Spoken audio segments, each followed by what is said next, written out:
Hare Krishna, Hare Krishna Manasi Ganga, Hare Krishna Tunga Vidya, Hare Krishna Devanshi, Hare Krishna Sukeshwari, Hare Krishna Yogadish, Hare Krishna Justin, Madhuri Radhe's here, Raralika's here, Hare Krishna. Good morning, everyone. Welcome to Japa Jolt. Best place to be on a Wednesday. Here's from Srimad Bhagavatam, from 326, Canto 3, Chapter 26, Text 26. The false ego is characterized as the doer, as an instrument, and as an effect. It is further characterized as serene, active, or dull, according to how it is influenced by the modes of goodness, passion, or ignorance. Ahankar, false ego, is transformed into the demigods, the controlling directors of material affairs. As an instrument, the false ego is represented as different senses and sense organs, and as the result of the combination of the demigods and the senses, material objects are produced. In the material world, we are producing so many things, and this is called advancement of civilization. But factually, the advancement of civilization is a manifestation of the false ego. By false ego, all material things are produced as objects of enjoyment. One has to cease increasing artificial necessities in the form of material objects. One great Acharya, Narottam Das Thakur, has lamented that when one deviates from pure consciousness of Vasudeva or Krishna consciousness, he becomes entangled in material activities. The exact words he uses are satsanga chadi, kainu asati vilasa, te karane lagila, je karma bandha pansa. I have given up the pure status of consciousness because I wanted to enjoy in the temporary material manifestation. Therefore, I have been entangled in the network of actions and reactions. So the process of bhakti, the direct chanting of Hare Krishna, brings us immediately, directly, to the level of pure consciousness. The mind is an instrument, and it is born out of the mode of goodness. But when it becomes agitated by passion and ignorance, it gives us a perverted view of the world, and our impetus for life becomes non-productive. It's counterintuitive because when we're in rajas, we think we just need more stuff. And when we're in mode of ignorance, we just think we need more sleep. When we're in the mode of goodness, we have to do our duty. But when we're in transcendence, our impetus is to run after Krishna. That's our nature. So chanting Hare Krishna brings the mind to purity, cheto darpana marjanam. We cleanse the mind by the chanting. And it's highly effective because we engage all our senses. And the most important sense to begin with is the tongue. As atashi Krishna madina bhaved grayam indriye sevan mukhihi jivado swameva sparatyata. So make no mistake, you came to the right place and you're doing the right thing. This is what the liberated souls do. They chant Hare Krishna. And if you don't feel that you're liberated yet, even though you are,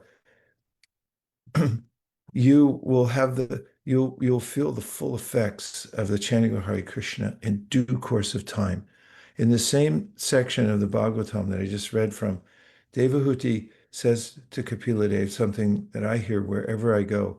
So I'm chanting, but I still feel agitated in mind. I feel like I'll never come to the end of this agitation. And Kapila Dev said, don't worry, keep doing it because you will come to the end of it. Just do it for longer than you think you have to. And with that, let's just begin with the Buddha Shuddhi. It's such an important way to orient ourselves before we start worshiping Krishna. And it is the purification of the elements, which is what we were talking about in this verse. Buddha Shuddhi. Shuddhi means to purify, and Buddha means the elements. So this body, here, we'll say it together. You say it behind muted mics, and I'll read it. I am by nature the eternal servant of Krishna, but by misfortune, due to being inimical towards him since time immemorial. I've been wandering within the cycle of birth and death in this material world, being burnt by the threefold miseries. Now, as a result of some unimaginable good fortune, by the mercy of my spiritual master, I know that I am an infinitesimal living being completely apart from the gross and subtle body. Now, by the order of my spiritual master, I have obtained the good fortune of serving his lotus feet, as well as the lotus feet of Lord Chaitanya Mahaprabhu and Sri Sri Radha Madan Mohan. And now, with a sense of our good fortune for having come under the shelter of Sri Chaitanya Mahaprabhu, and the good fortune of having something to do that is highly productive in our lives, let's start with the Panchatattva Maha Mantra, and then we'll proceed right into the chanting of the Maha Mantra. And feel free to beg Krishna. We're not too proud to beg. Beg Krishna for shelter. What do you think? Everybody ready? You were born ready. Okay, here we go. Jai Shri Krishna Chaitanya Prabhu Nityananda Shri Advaita Gadadhara Shiva Sadi Gaura Bhaktavinda. Now we have time for a few reflections. Kapil, you're always here, steadily tending everything. Why do you do this? Hare Krishna Maharaj. Please accept my humble obeisances. All glories to Srila Prabhupada. The reason I try to do that is because in one of your classes, Maharaj, you said that no matter what happens, show up. So I try to do that. That's such good advice for anything we want to get better at.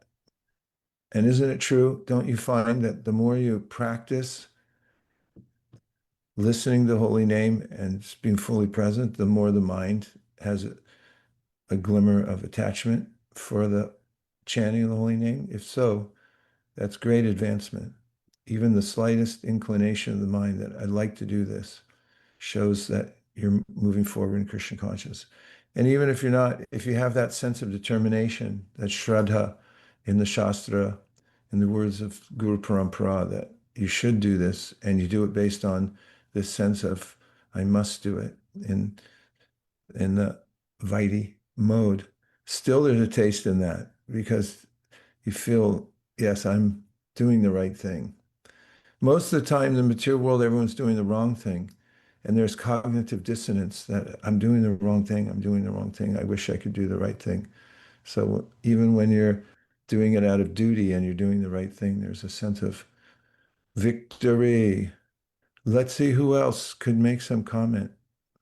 Any realization you could share is like a jewel retrieved from the ocean of the holy name.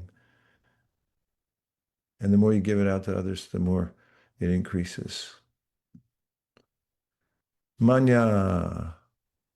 Hare Krishna, Guru Maharaj.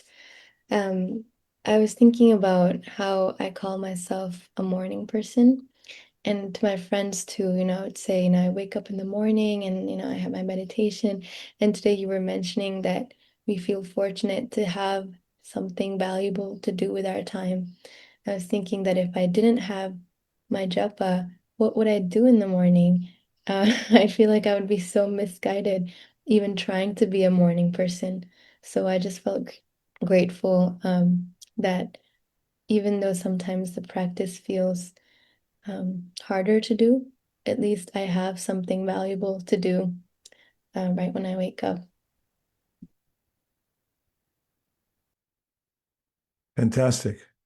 Yeah, I liked your question. If I didn't have this to do, what would I do in my morning? Jagatrata. Hare Krishna Guru Maharaj, this is my humble obeisances. I'll go to Srila Prabhupada. Lately, I've been reflecting on the idea of extreme ownership and accountability, trying to accept 100% responsibility for my life, and especially my sadhana. The past few weeks, I've been going through different situations where I felt like, in a sense, like situations like out of my control, I wasn't able to like accept like full accountability for like maintaining my like proper standards for like sadhana. But I thought about it afterwards and I thought that, yeah, I just need to be a little more creative. I need to take more responsibility and do some more planning because some things always happen, but I can always put in some extra effort on my end to make sure that my sadhana stays really pukka. Wow. Those words are like a transcendental thunderbolt, Jagatrata. It's the nature of the soul to want to serve Krishna. And when we have that directive and we come into resonance with the practice that's mentioned by Lord Chaitanya Mahaprabhu and the great acharyas, life becomes so exciting, doesn't it? Thank you very much. Okay, now for the bonus round. I'm going to start calling on people. Are you ready? Okay, Akshara. Hare Krishna Maharaj. I think recently you mentioned this verse by Kulshekar Maharaj about him praying to Krishna, let the royal swan of my mind get caught in the tangled stems of Krishna at your lotus feet. And it's because at the time of death, he is afraid that because of kapha, vata, and pitta arising in his throat, he won't be able to remember. And I remember this one statement from Bhagavatam for a long time, maybe about 10 years, and I've been thinking about it intermittently. And it's that I think at the time of death, the pain is about like 80,000 scorpions piercing you. And so if not now, when I'm chanting my japa, then when will I remember Krishna? That sort of thought started to arise, and I've been thinking about that. And it's very helpful. Wow, thanks, Akshara. I'm going to play that song, everyone, really quick. It's short. You ready? Krishna tadiya padapankaj panjarantam Adhaiva visatu me manas rajahansa Prana prana samai kaphavata pitau Kantavarodhana vidho smaranam kutaste Krishna tadija padapankaj panjarantam Adhaiva visatu me manasa rajahansa Prana prana samai kaphavata vitau Kantavarodhana vidho smaranam kutaste Haribo. Okay, Shweta Manjari. Hi, Krishna Gurudev. Please accept my humble obeisances. All glories to Srila Prabhupada. One thing that I've been thinking about, well, actually, we had a guest speaker, His Holiness Haldar Maharaj, visit North Carolina recently, and something he said in his classes was that we're not only like conditioned souls, but we're fallen, degraded, conditioned souls, and I think that made me feel a little bit better about all the things that I know I have to fix and go deeper into introspection. And another thing that he like supplemented that with was that, but we have like Gauranga Mahaprabhu and we have the holy name. So I had, and sometimes I still do, but like had a hard time figuring out what to beg for because my mind feels like I have everything. But when I really go deep and I realize like fundamentally my anarthas, my envy, my ego is the root of all my problems, but that seems like a boulder way too big to attempt to push on my own. And then remembering that like I have like the magic button right here, that will take care of it for me. So I think that's really helped in the mood of like begging and also like realizing that I have no option but to trust Krishna. I haven't come to that realization yet, but because my mind's still a little slow, but like theoretically that I have no other option. And I was also thinking about this verse It's like if you want any attachment to your friends and families, don't look at the Lord Govinda on the bank of the Yamuna, something like that. And because he's so beautiful, and it's just how much beauty is in this bhakti process if I just like really open myself up to it. So Thank you, Shweta Manjari. Beautiful. Yeah, it's right there at hand. We have the direct process of devotional service, despite the anomalies of the age. Abhijit. Hare Krishna Maharaj, please accept my humble obeisances. All glories to Srila Prabhupada. So recently I read in an op-ed how modern luxury is the ability to move slowly, and how in the past that might have translated to monetary value, but today that translates to the value of time. And I was reflecting on this as I was, doing things in sadhusanga, because every minute counts in sadhusanga, really. Like, you could be doing so many things, but you can only do so many things at a time. When you're doing like service, for example, you might miss out on a kirtan, and if you're in a kirtan, you might be missing out on that service or prasadam. And so as I was moving through sadhusanga, I realized that there's also a lot of time I could be dedicating to japa in the morning. And I realized that in the past, things just moved slower and we had more time to do japa. And so in addition to being able to move slowly in the present being the modern luxury, it's also the modern luxury of being able to chant japa attentively, because there's so many things that go on our mind all the time. And it reminded me of one of the offenses to the holy name, like to be inattentive while chanting.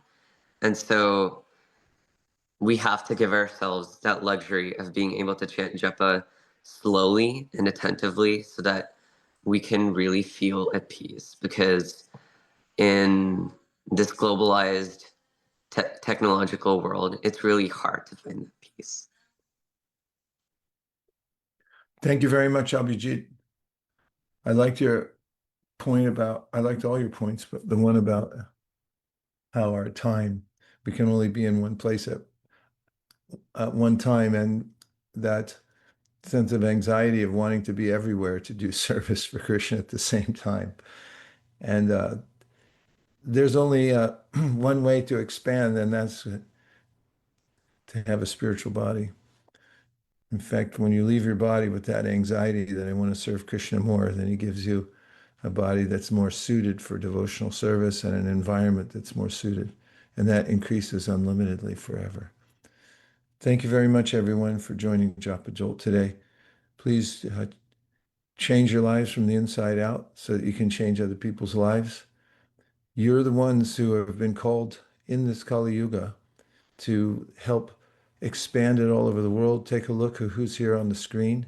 This is it. Nobody else is going to be airdropping in. We're the ones who have to take responsibility. So take responsibility for your own spiritual advancement. It's the great burden of the human form of life. Your independence and free will comes to bear, and you'll be the better for it. And also, Lord Chaitanya Mahaprabhu will hand you the great honor of expanding the Sankirtan movement. You're the leaders that are going to do that. Dear Srila Prabhupada, dear Sri Chaitanya Mahaprabhu, Shri Panchatattva, Sri Harinam Prabhu, if you so desire, please let us every day come to our japa with the mood of deep prayer and begging for your mercy to expand our service at your lotus feet. Thank you for considering our request. Om Tat Sat. Everyone agrees with this prayer in a whole or in part. Please unmute and say Hare Krishna. Hare Krishna. Hare Krishna. Hare Krishna. Kripa Sindhave Vacha Patitanam Pavanibhyo Vaishnavebhyo Namo Namaha Anantakoti Vaishnavi Ki Jai.